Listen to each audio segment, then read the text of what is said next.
Hi every one. ഇന്ന് നമുക്കൊരു 1 kg black forest കേക്കിൻ്റെ ക്രം കോട്ടിംഗ് വീഡിയോ കാണാം കേട്ടോ. ഞാൻ 7 ഇഞ്ചിൽ ബേക്ക് ചെയ്ത് 3 ലെയറായിട്ട് കട്ട് ചെയ്ത് വെച്ചിട്ടുണ്ട്. ഇനി ബേസിൽ കുറച്ച് ക്രീം അപ്ലൈ ചെയ്ത് കൊടുത്തു.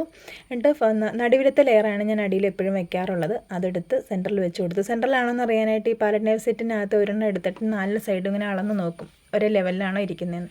അത് കഴിഞ്ഞിട്ട് ഞാൻ സോക്ക് ചെയ്യാണ് കേട്ടോ. സോക്ക് ചെയ്യാനായിട്ട് ഞാൻ ഓയിൽ ബ്രഷ് ഉപയോഗിച്ചിട്ടാണ് എപ്പോഴും സോക്ക് ചെയ്യുന്നത്. ഞാൻ സോക്കിംഗ് സിറപ്പിനകത്ത് ഒരല്പം വിപ്പിംഗ് ക്രീം കൂടി ആഡ് ചെയ്യാറുണ്ട്. നല്ല ടേസ്റ്റാണ് അതിന്. എൻ്റെ ചാനൽ സബ്സ്ക്രൈബ് ചെയ്യാതെ കാണുന്ന കൂട്ടുകാരൊന്ന് സബ്സ്ക്രൈബ് ചെയ്തുകൂടി സപ്പോർട്ട് ചെയ്യണേ. നിങ്ങളുടെ വിലയേറിയ അഭിപ്രായങ്ങളൊന്ന് കമൻറ്റ് ചെയ്യാനും കൂടി മറക്കണ്ട കേട്ടോ.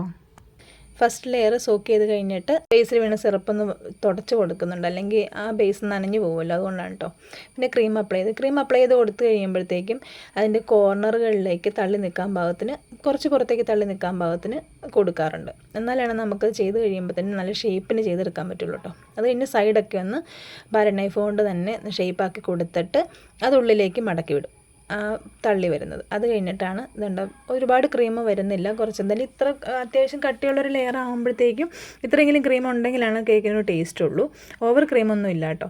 പിന്നെ ഓരോ ബൈറ്റിലും നമുക്ക് ചോക്ലേറ്റ് കിട്ടാൻ പാകത്തിന് എല്ലായിടത്തും ചോക്ലേറ്റ് ഗ്രേറ്റ് ചെയ്തത് സ്പ്രെഡ് ചെയ്ത് കൊടുക്കും. ഗ്രേറ്റ് ചെയ്ത് ഫ്രിഡ്ജിൽ വെച്ചിട്ട് നല്ല ക്രിസ്പി ആയിട്ടിരിക്കുന്ന ചോക്ലേറ്റാണ്. അത് ലെയറിൽ ഫുള്ള് ഇങ്ങനെ സ്പ്രെഡ് ചെയ്ത് കൊടുക്കും.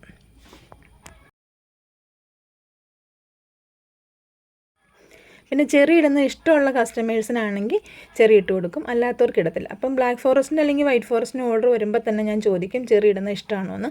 ചിലർക്ക് ഇഷ്ടമാണ്, ചിലർക്ക് ഇഷ്ടമല്ല. ഇതിപ്പോൾ നന്നായിട്ട് ചെറി ഇഷ്ടമുള്ളൊരു കസ്റ്റമറാണ്, അതുകൊണ്ട് ഞാൻ ഫില്ലിങ്ങിൽ ചെറി ഇങ്ങനെ ഇട്ട് കൊടുക്കുന്നുണ്ട്. അതും ഓരോ ബൈറ്റിന് അത്യാവശ്യം കിട്ടത്തക്ക രീതിയിൽ ചെറി നൈസായിട്ട് കട്ട് ചെയ്തിട്ട് ആണ് കേട്ടോ.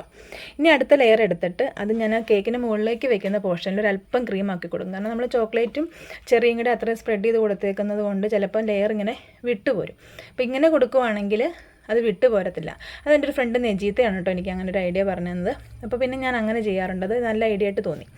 പിന്നെ സൈഡ് വീണ്ടും നമ്മൾ ഷേപ്പാക്കി കൊടുത്തിട്ട് ഒന്ന് ടോപ്പ് ഒന്ന് പ്രസ് ചെയ്ത് കൊടുത്ത് വീണ്ടും ഓയിൽ ബ്രഷ് ഉപയോഗിച്ച് സോക്ക് ചെയ്ത് കൊടുക്കും. പിന്നെ വീണ്ടും ക്രീം അപ്ലൈ ചെയ്ത് ക്രീം എല്ലായിടത്തും സ്പ്രെഡ് ചെയ്ത് ലെവലാക്കി വീണ്ടും ചോക്ലേറ്റ് അതേ പ്രോസസ്സ് തന്നെ, ഗ്രേറ്റഡ് ചോക്ലേറ്റ് ഇട്ട് കൊടുക്കുന്നു, ചെറി ഇട്ട് കൊടുക്കുന്നു, അങ്ങനെ തന്നെ ചെയ്യും.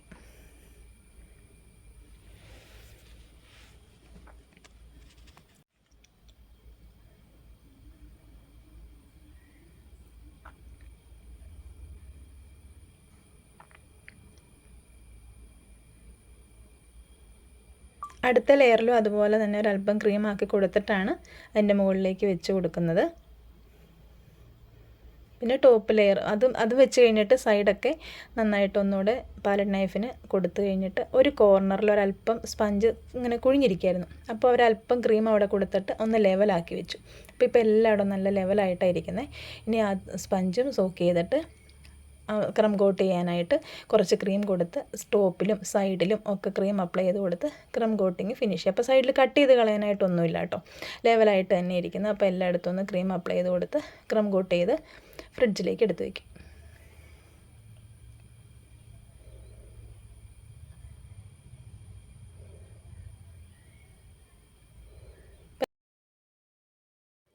കോർണറുകളിലേക്ക് ഒരല്പം ക്രീം ഇങ്ങനെ തള്ളി നിൽക്കത്തക്ക രീതിയിൽ വെച്ചിട്ട് നമ്മുടെ OP കാർഡ് ഉപയോഗിച്ച് 4 സൈഡ് ഒന്ന് ഷേപ്പാക്കി കൊടുക്കുന്നുണ്ട്. അപ്പോൾ ക്രം കോട്ട് ചെയ്ത് കഴിയുമ്പോൾ തന്നെ ഏകദേശം ലെവലിന് ഷേപ്പിന് തന്നെയാണ് ഇരിക്കുന്നത്. അപ്പോൾ നമ്മുടെ ക്രം കോട്ടിങ് ഇവിടെ കഴിഞ്ഞു. ബേസൊക്കെ ഒന്ന് ക്ലീൻ ചെയ്തിട്ട് ഫ്രിഡ്ജിലേക്ക് എടുത്ത് വെച്ച് ഇനി ഒരു മണിക്കൂറൊക്കെ കഴിഞ്ഞിട്ടാണ് കേട്ടോ ഞാൻ എടുത്ത് ഫൈനൽ കോട്ട് ചെയ്യാറുള്ളൂ. അപ്പോൾ പെട്ടെന്ന് കൊടുക്കേണ്ട ഓർഡറൊക്കെ ആണെങ്കിൽ ഞാൻ ഇങ്ങനെ ചെയ്തിട്ട് ഫ്രീസറിലേക്ക് വെച്ചിട്ട് എടുത്തിട്ട് പെട്ടെന്ന് ചെയ്ത് കൊടുക്കും. അപ്പോൾ ഇന്നത്തെ വീഡിയോ ഇത്രയേ ഉള്ളൂ. Thank you for watching.